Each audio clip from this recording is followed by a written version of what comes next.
We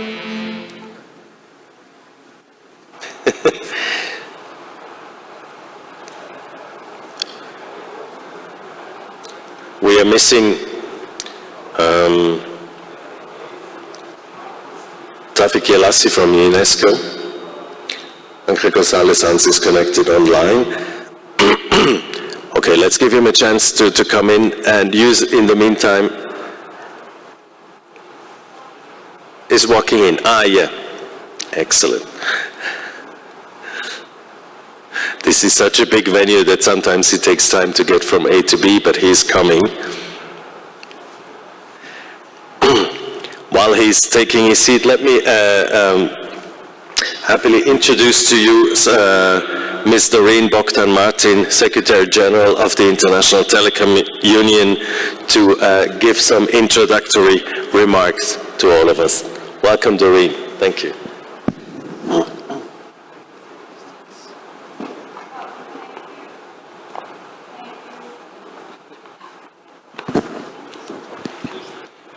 If the technicians could turn on the microphones.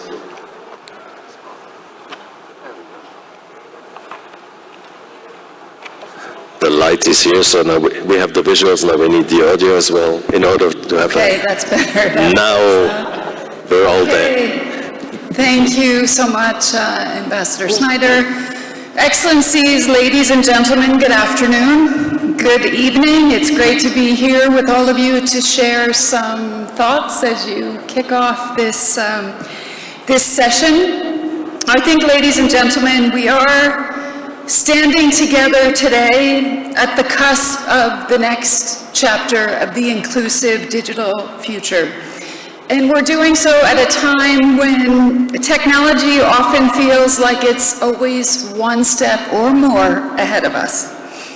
2 decades ago, the world convened to declare a common desire and a commitment to build a people-centered, inclusive, and development-oriented information society, where everyone can create, access, utilize, and share information and knowledge.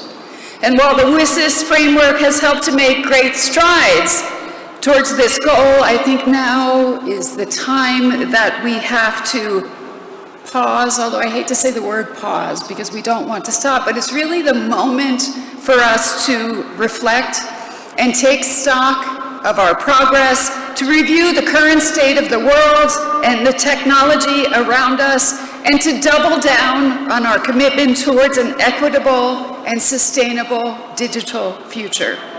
The UNGIS has presented us with a powerful example of digital cooperation in action, withstanding the test of time by building adaptable, and Thomas, as you said when I was walking in, agile, if I can say that, adaptable, agile governance processes that can keep pace with the opportunities and the challenges of emerging technologies. We need to continue to build on this momentum. And today, we have the adoption of the Global Digital Compact, and that is an important milestone in the journey to next year's UNGIS Plus 20 review. And I want to leave you quickly with perhaps 3 thoughts as we drive forward our shared ambition. So the first is to think about connectivity in terms of universal, meaningful connectivity. Because how can we achieve the vision of UNGIS if a third of humanity and countless others third of humanity being unconnected and countless others that are underconnected, as we see it, not part of today's digital experience. Second, we have to invest in trust and security. The next phase of UNGIS must play a critical role in ensuring that AI and other emerging technologies are developed responsibly and inclusively. At stake is a sustainable development agenda, our 17 SDGs, and our progress towards achieving those 17 goals. And third, last but not least, building our multi-stakeholder digital future a top priority. We have to do that, ladies and gentlemen, with a shared commitment for a safe and inclusive and a sustainable digital ecosystem. Rest assured that you can count on the ITU to accompany you every way, every step of this process. I think it's fair to say that we are in a race against time. The future of digital has not yet been written, but let's remember who we are, where we came from, and what we can achieve when we work together. So let's write that next chapter of our shared digital future together. With that, ladies and gentlemen, I thank you for the opportunity. And Thomas, Ambassador, Chair, back to you. Thank you. Thank you, Secretary General. So, yeah, over to the panel. I think we can actually use question 1 and question 2, put them together so that I think that makes sense. And it's not surprisingly, the questions are not that different from what we've heard. Basically, the clients, your customers of the UN bodies speak. So it's good to see how you see these things. So question 1 is also, what have been the achievements in your, from your point of view, of the WSIS process in the last 20 years? How has the WSIS impacted the work of the UN, of your institutions? And then you may also, I encourage you to also talk about looking forward. What are the most critical priorities for your organizations from your point of view for the next phase of WSIS? So let me start with Tawfik Elassi. Would like to hear from you. Thank you very much, Thomas. Good afternoon to all of you. Let me share with you the perspective from UNESCO. 20 years ago, WSIS came up with a visionary framework to bridge the global digital divide, to increase accessibility to the internet, and to harness the potential of information and communication technologies, obviously for socio-economic development. It did not foresee the rise of digital platforms. It did not foresee the rise of AI and generative AI. But again, we had a vision and we had a framework. This was approved at the Tunis edition of WSIS, building on the Geneva summit that happened 2 years earlier, 2003, Tunis being in 2005. And obviously it set up a number of objectives and action lines to be implemented at both the national and the international levels. So your question, what have we accomplished since then? I think WSIS 2005 created a momentum at a global stage. It was a call for collective action, and also it created a political will among participants. And again, the participants were very much multi-stakeholder to make the concept of an information society become a reality. So there were some key principles and guidance that came out of the Tunis summit with this long-term goal: how can we all benefit from the digital age? Today we can say that some of these objectives were achieved, but many others were not, or not fully achieved. Is the information society today is a reality worldwide? No. When we see that 1/3 of the world population is still offline, not even connected to the internet. Today, this morning, we heard more about the rise of the knowledge-based society. Here we talk only, quote unquote, about the information-based society. So the world around us has changed. The question is, have we changed? Have we changed enough in the face of these global changes? So I want to give maybe a balanced response to your question, Thomas. Major achievements were made for sure, including through collective efforts.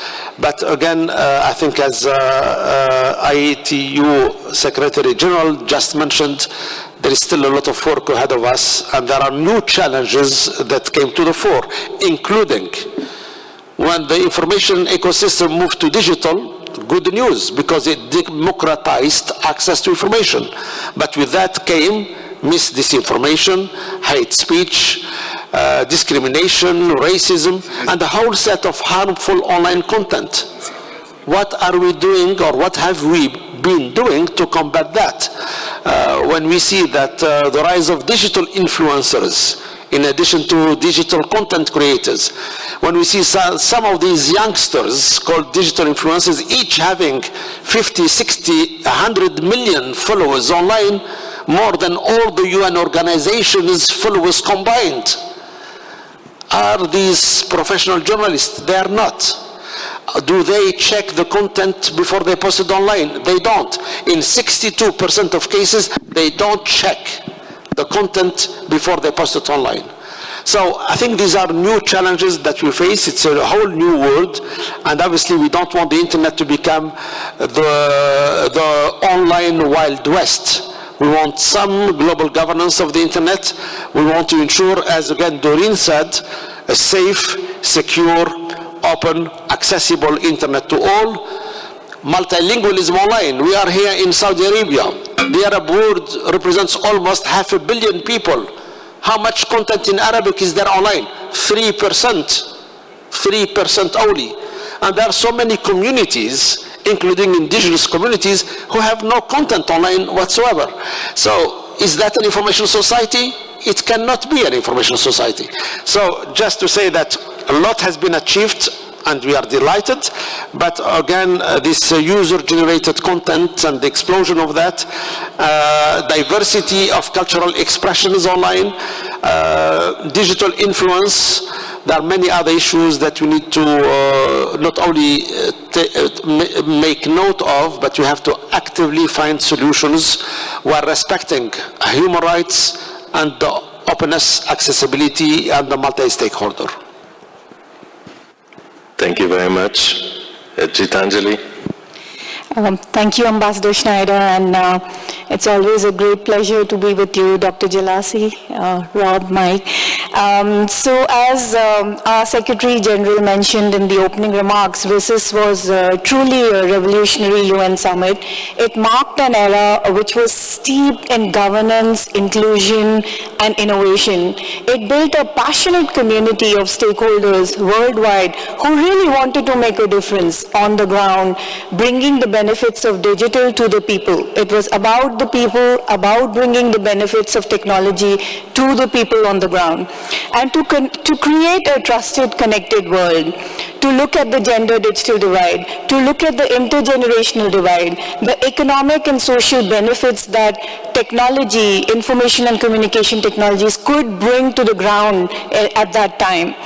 So looking back, the three main achievements that stand out for us as ITU is, first, we focused on people, not just the technology, ensuring that everyone, everywhere gets the benefit of the digital progress. Second, we made the framework extremely collaborative, inclusive, through our multi-stakeholder efforts. We've made sure that the private sector, civil society, technical community, the UN, and of course governments reflect the digital world's diversity and complexity at the same time. The third, we build this adaptable governance processes, so that they can keep pace with the opportunities and challenges that keep emerging with the development of technologies. For instance, look at the WSIS action lines. They've given stakeholders a clear framework to tackle evolving digital challenges, from infrastructure to ethics to capacity building to cybersecurity, including to the really important things that UNESCO is looking at, for example, the indigenous languages, culture, media. So it's really a diverse range, a gamut of ICTs that the action lines cover. And they've been evolving with technology. They have a framework which adapts to the ever-changing technology and innovation. We also want to give a special recognition to two very key outcomes of WSIS and the two complementary processes, the Internet Governance Forum and the WSIS Forum, that have really given action and the grassroots digital development and movement that WSIS is all about. As for the impact of WSIS on UN's work, it's important to mention the role that digital now plays in advancing the Sustainable Development Goals, the Development International Goals, and in 2015, UNESCO, ITU, WHO, ILO, FAO, all UN agencies, UNDP involved in the WSIS process, we mapped the WSIS action lines with the Sustainable Development Goals, clearly showing a rationale as to how the action lines can implement and can help accelerate the achievements of the Sustainable Development Goals, thereby showing clearly how technology can impact and have a very important impact on sustainable development.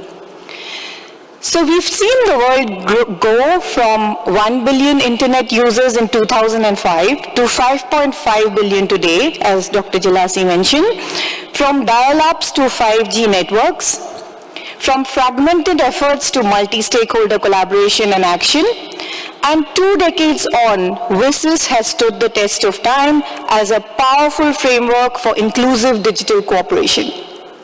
Thank you, Ambassador Schneider, back to you.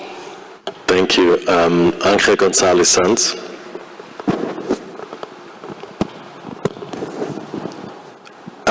We have no audio. Are you sure that you're unmuted and the technicians here? Can you hear me now? Now we can hear you. Yes, thank you.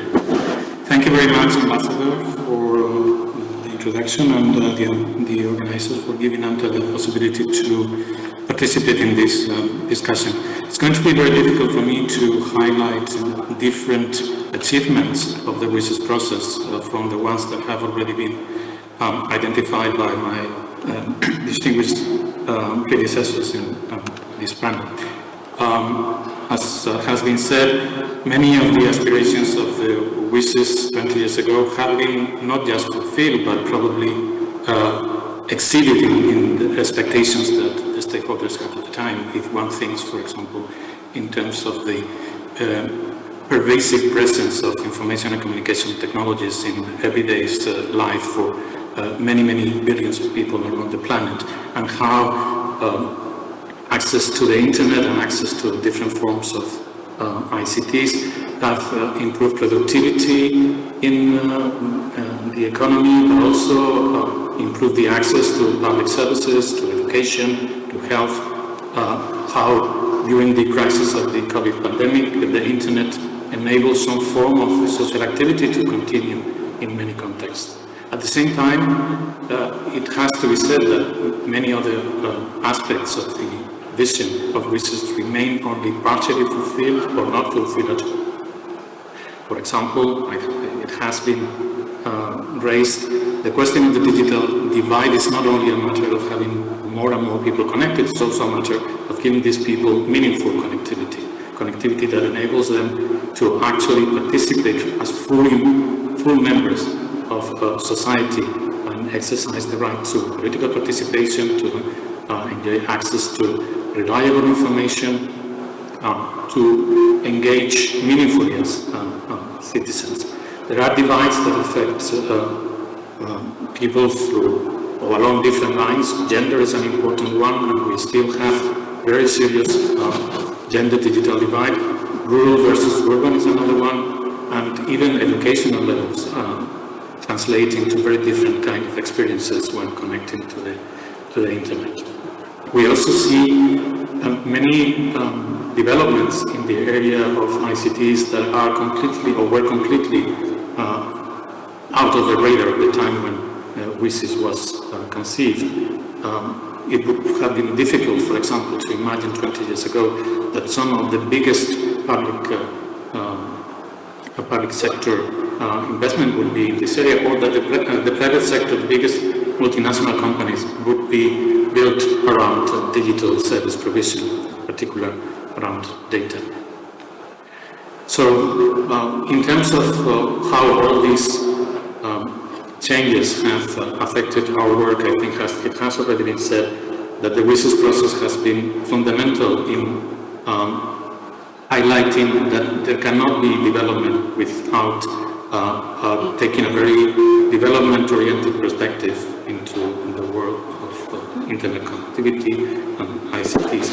the work that was done by the WISIS actors to map the SDGs to the different action lines, I think was very important in that sense. And I think it would be impossible for any of us UN agencies to really carry out our work today, our development work, without keeping this intimate connection between digitalization and development present in all of our activities. The WISIS Plus 20 review, in which we are now engaged as Secretariat of the CSTV in partnership with colleagues from the ITU, from UNESCO, from UNDP and others, highlights this intimate connection between development and the WISIS discussion. It has already been mentioned, the crucial role of multi-stakeholder participation in all these processes, and I would like to, again, like Gitanjali said, highlight the role of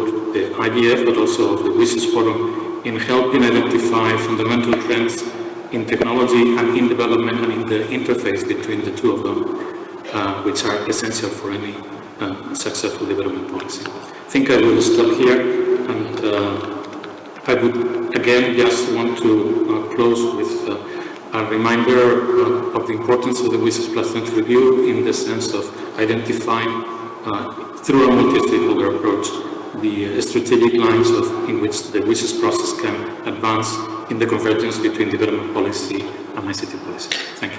Thank you very much, Robert Orp. Thanks very much. I don't want to repeat what colleagues have said, so if it's okay, I'd like to make another observation, and some of it might be a bit provocative.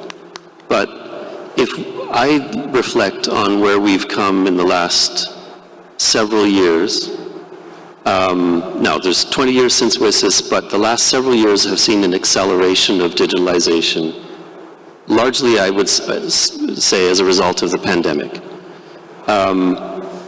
And so there have been three big shifts from the development perspective at the country level that we've noticed.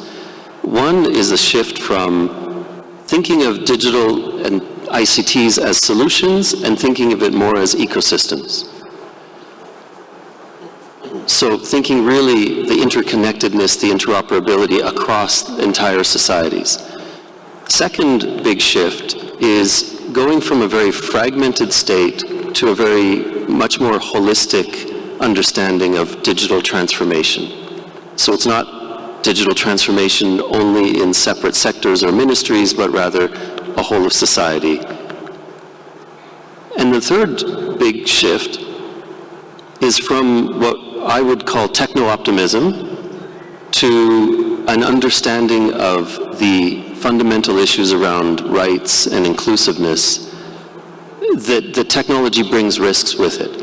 And now I'm speaking from the perspective of development practitioners, which when I say techno-optimist, because in fact, when you look back at the WISIS and you look back at the vision and the fundamental principles that were established, they were actually very visionary in that sense. And the basic framework is still valid despite these kind of seismic shifts in digitalization and ICTs. And so I think the WISIS framework that includes IGF and so on gives us the platform to continue those discussions and has adapted accordingly.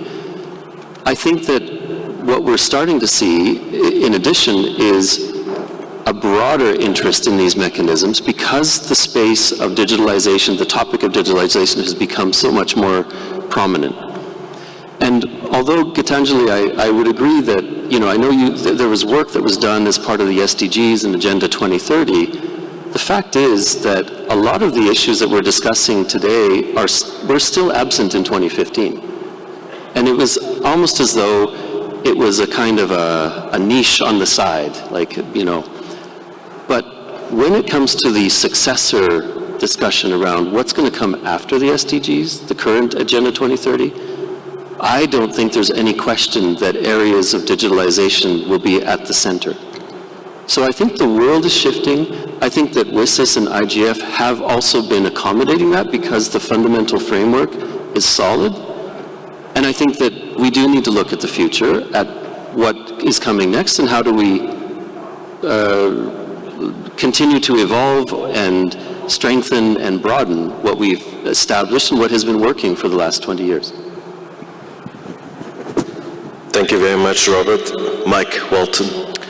Thanks. I would agree with you, Rob. It was visionary, and I just look at the basis of what was in the original principles, and I think now apply that to UNHCR's digital strategy, and a lot of it still rings true. So digital inclusion is primary for refugees and forcibly displaced. And now, this wouldn't have happened 20 years ago, but now, it wouldn't have happened 10 years ago, we can see that people are accessing information, life-saving information, information that helps them rebuild their lives. 10 years ago, we didn't have a help website for refugees. Now 14 million refugees and forcibly displaced visit that every year. And that just wouldn't have been possible. But it's thanks to the work of pushing this agenda that we actually managed to get this inclusion happening. So just in terms of another opportunity, when I went to Kakuma, there was a group of refugees that were coding Android apps for revising, learning for the local community. They were unable to do that. They had a small generator, they had coding, they had equipment, and the impact of that was designed by the community and it worked for the community. That wouldn't have happened 20 years ago. So thanks to all of this kind of pushing, that's just become a reality. A couple of unsung heroes that are in the original document, knowledge and digital preservation, which I know that UNESCO and others do a lot of work on. We have a huge amount of knowledge and stories and a fantastic archive team in UNHCR that's trying to digitally preserve those conversations that happen, the documents that exist, the strategies that were written, and that digitization of knowledge and sharing of knowledge is so critical to actually become useful in the future. So let's really push forward with that.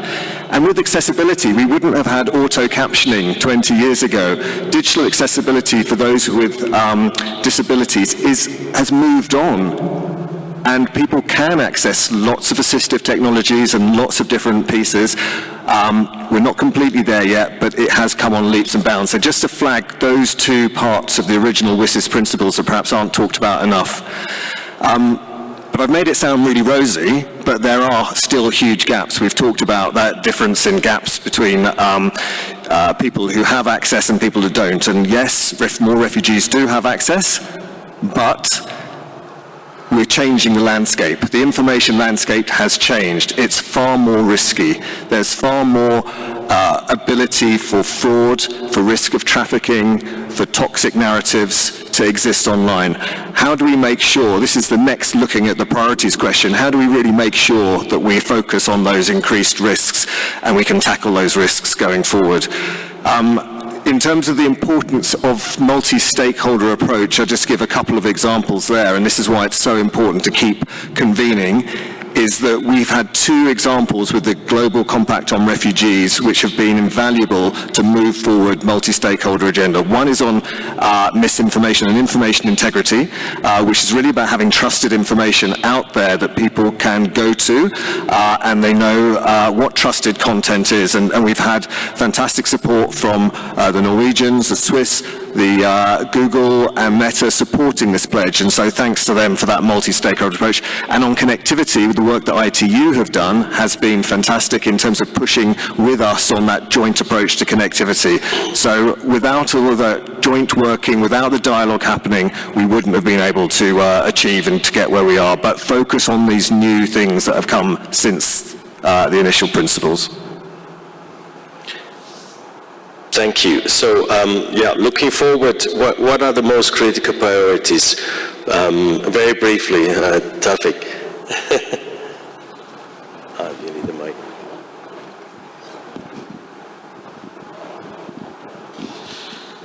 That's a good question, Thomas. What are the most critical priorities for the next phase of WSIS? I think that today we are in this digital information ecosystem, and I think we should really maybe look more deeply into the supply and demand of information in that digital ecosystem. When I mentioned in my first intervention the exponential dissemination of harmful online content That's obviously from a supply perspective of information. We have, and I mentioned one initiative of UNESCO, the guidelines of UNESCO for the governance of digital platforms, which were published a year ago, and we are moving into the pilot implementation of that. But then we have to look also at the demand side of information, at the usage side of information.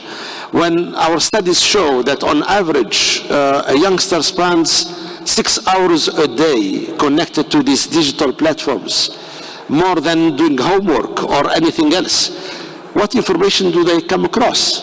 Is that fact-checked information, or is that misleading and even harmful information? When we see, again, the usage side, what can we do about that? One initiative, again, by UNESCO is to make the users become media and information literate. And we have developed curricula, we have developed content on media and information literacy. As countries have taught foreign languages in the 60s and the 70s, the language of the youngsters today is digital. Have we prepared them to that? Have we developed a critical mindset among the users of these digital platforms so they can hopefully distinguish between the fact-checked information and the fake or deep fake information, but also at least to check the source of information before they like and share and become themselves amplifiers of mis and disinformation. So I think that's something that we need to tackle. This is a priority as I see it. Another priority is inclusivity. And of course, inclusivity includes gender equality online. We know today that women are less connected and significantly less connected than men to the internet, but also the presence of women in digital technologies, including AI. We know that they represent 10 to 15% of the workforce, depending on what discipline of digital we want to look at. A third priority is the environment. To what extent can WISES contribute to tackling the issues of climate change and the environmental crisis? That's, I think, something also very important nowadays. But also there is another priority, which is the next phase of WISES today, that we have a global digital compact. WISES was a UN event adopted by heads of state around the world, but so is the global digital compact.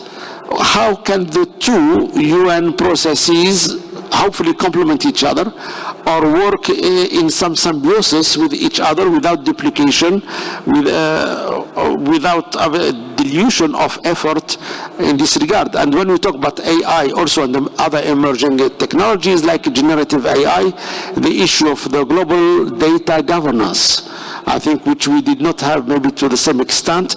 And with that, it's not only how to bridge the digital divide, how to bridge the digital skills divide.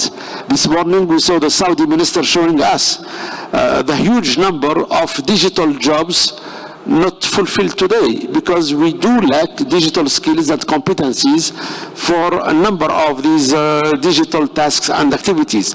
So I think we should pay more attention to capacity building, capacity development in digital. And finally, let's say, if we look at specific sectors like education, we know to what extent generative AI is transforming education, transforming teaching, transforming learning, transforming assessing student skills and competencies. I think we are in an era where we cannot just reform education or incrementally improve on it.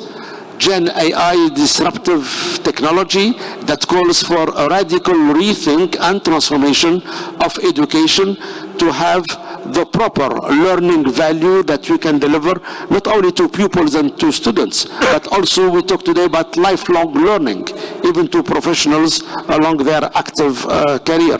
So again, this is what I see as a first set of priorities to consider. Thank you very much. Gitanjali. Thank you, Ambassador Schneider. Actually, my priorities were quite similar to what Dr. Jelassi mentioned. So I'll try to maybe bring in the collective efforts that we are making towards WISES Plus 20 and where all stakeholders can contribute.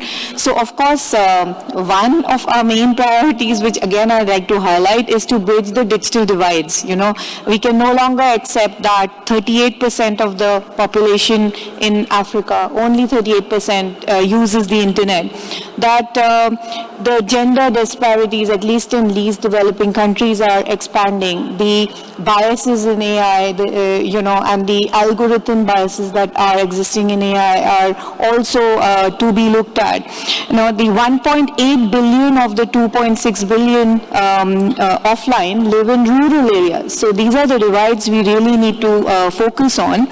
And what we are doing as collective, as the UN for the WSIS Plus 20 is that we've started our preparatory process, UNESCO, ITU, UNCTAD through CSTD, UNDP. So we've been, and the regional commissions, we've been looking at, how the regional WSIS Plus 20 processes and our main events like the upcoming UNESCO conference in July, the IGF in June, the WSIS Plus 20 high-level event in Geneva in July, 7th to 11th of July, the CSTD in April. How can these upcoming milestones play an important part in multi-stakeholder contributions towards the WSIS Plus 20 review? So we have the GDC, which of course again was a milestone towards the WSIS Plus 20 review.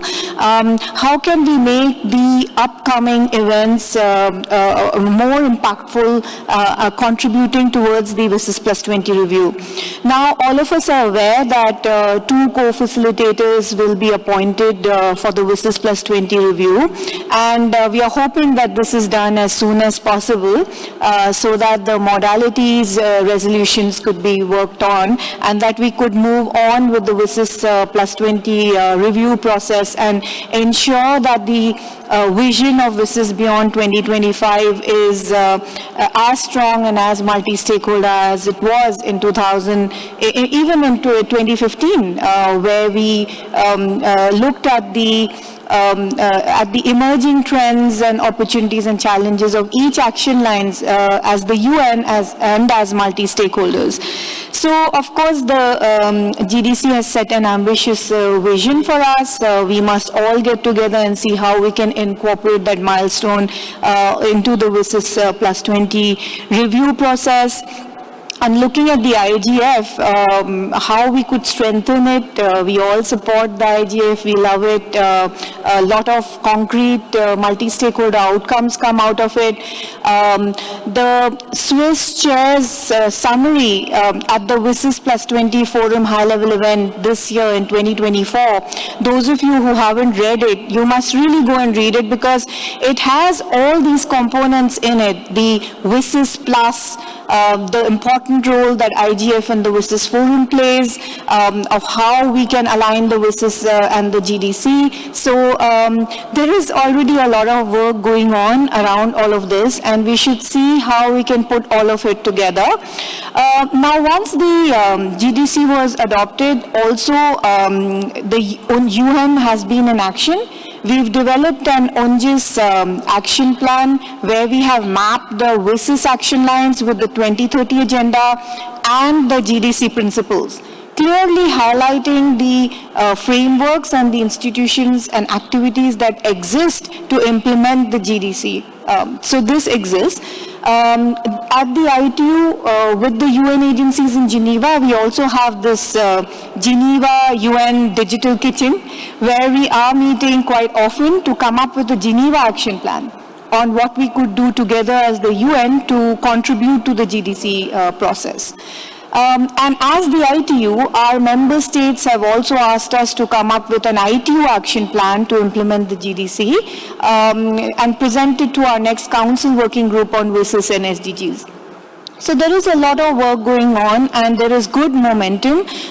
We should feed this all into the WSIS Plus 20 review process to ensure that we have a bright vision and future for multi-stakeholderism and the WSIS process beyond 2025. Yes, thank you. Robert, please. All right. A lot has been said already. Taufik was super comprehensive. So let me just emphasize a couple that were mentioned and mention a couple that weren't. Environmental sustainability has to go into the next version of what we do. And it's the two areas. It's what digitalization can contribute to environmental sustainability, climate change, but it's also the contribution to climate challenges or environmental challenges. E-waste is a huge problem. Carbon emissions are a huge problem. And with the advent of AI and Gen AI, that is actually going to get worse.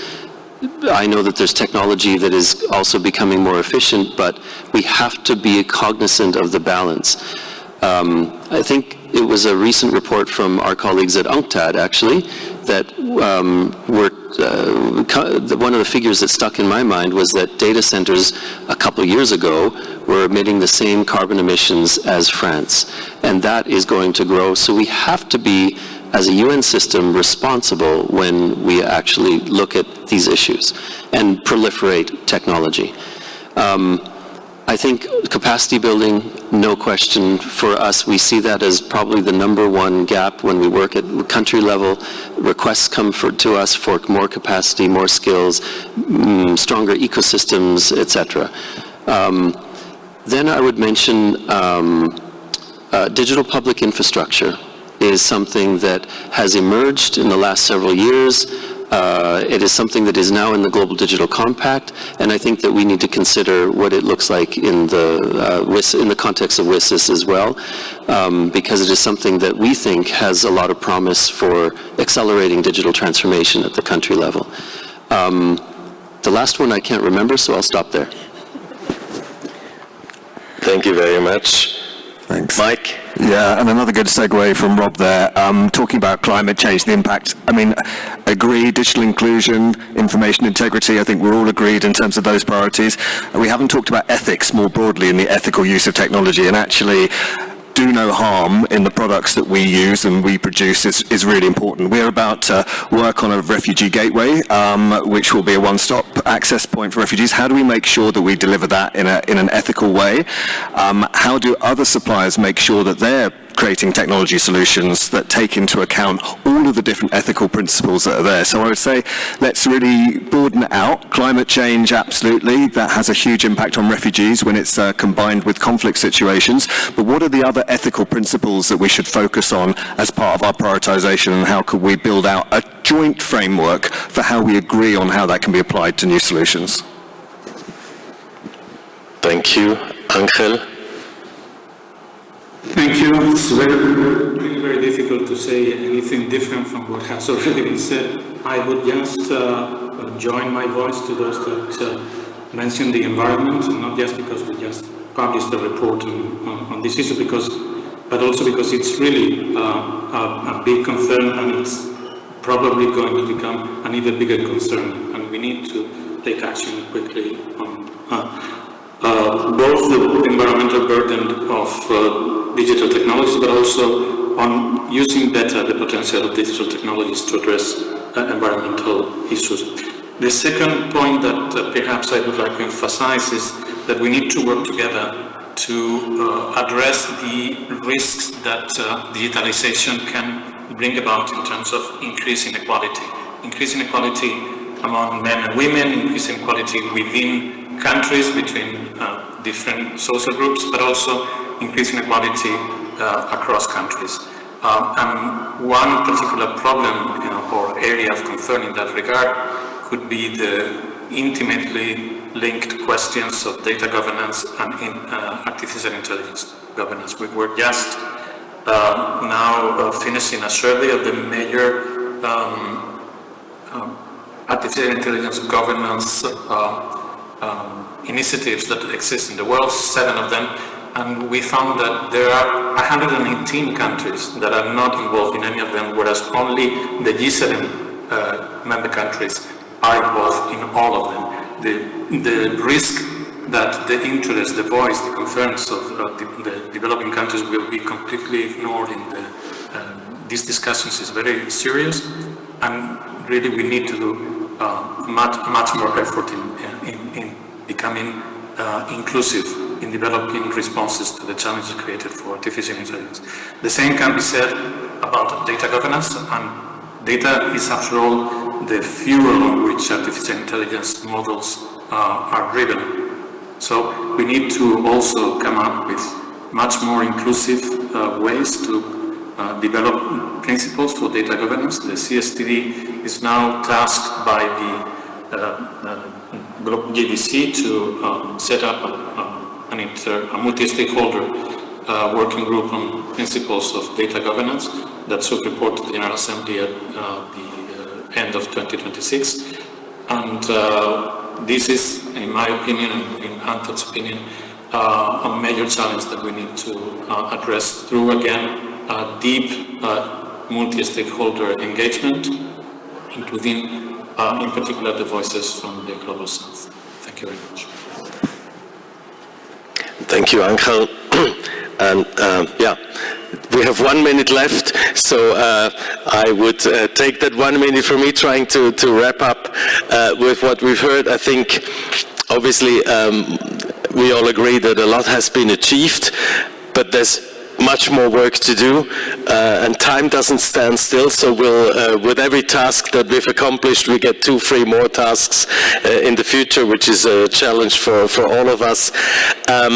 And I think we will have ample time to discuss, and what Tafik already said, how to align, how to bring together the GDC and the WSIS process into one, based on the 20 years of work that has been done so far. And I'm looking very much forward to continuing the discussion in various combinations and in various sessions this week, but also in Geneva, in Paris, wherever this is going to be.